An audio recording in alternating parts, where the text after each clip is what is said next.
Hello viewers. Hey, I am heading back to Egypt next week, November of 2025.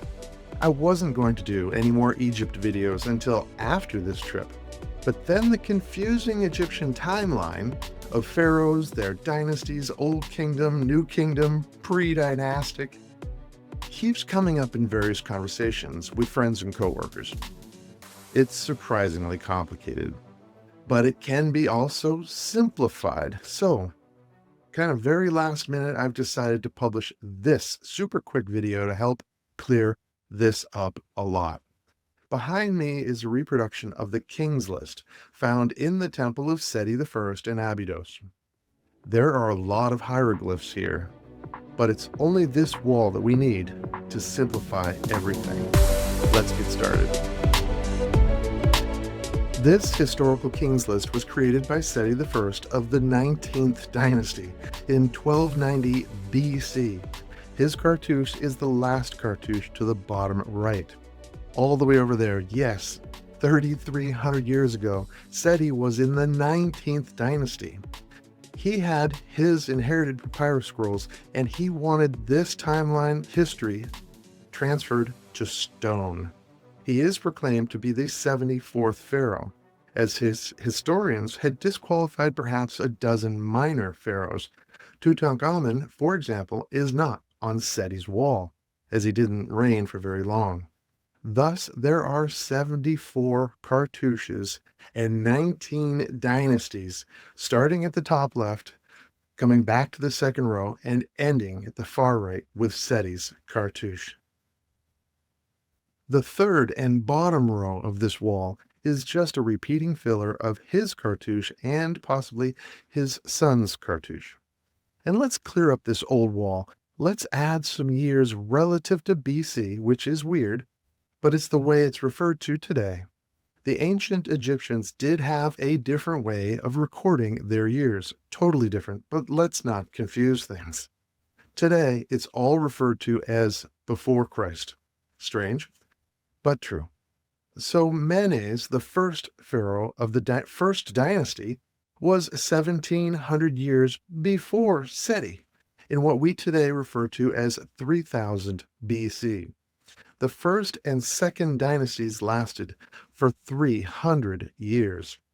Everything before Pharaoh Menes is referred to as pre-dynastic. The academic understanding is that it's here with Menes in the first dynasty that Egyptian civilization and history begins. But there is a growing belief that there had to have been a technology that existed during pre-dynastic times, and during these first two dynasties, a technology that made working with granite as easy as carving into lightweight balsam wood. The perfection and capacity of the granite work during pre-dynastic Egypt is considered to be impossible to do again today. What's important and not debated, though, is that none of the pyramids were built during these first two dynasties. With carbon dating, which we have to accept, these pyramids are not pre-dynastic, nor are they of the first or second dynasties. The first pyramid was built at about 2690 BC, as Djoser emerged as the first pharaoh of the third dynasty, which is also the beginning of what's called the Old Kingdom. Yeah, I know, it's a little strange. 1, 2, 3 dynasties, and that becomes the Old Kingdom. Djoser's pyramid is referred to as the Stepped Pyramid, and it's in Saqqara, which is miles south of the Giza pyramids. It was about 70 years later that the fourth dynasty arrived, and all but one of these pharaohs built a major pyramid. It was a very industrious dynasty. Snefru, the first of the fourth dynasty, is accredited with 3 pyramids. Yes, the Meidum Pyramid, the Bent Pyramid, and the Red Pyramid. Khufu's pyramid, then Djedefre, then Khafre, and Menkaure pyramids came next. Wow, all huge engineering achievements. Then, right after the pyramid-crazy 4th dynasty, there was the 5th dynasty, during which nothing was built that was even close to the major pyramids of the previous dynasties. Much smaller and simpler pyramids and using much smaller stones. All of the remaining dynasties are filled with stonework and glamour that was limited to limestone or sandstone, and only a few with a granite core. And this is understandable, as bronze was the hardest tool available at the time during the Old and Middle Kingdoms. There are a lot of notable pharaohs during the next 1,000 years and 14 dynasties. Some expanded the empire through war, and some expanded culture and tried to recreate the architecture and grandeur of the first 4 dynasties.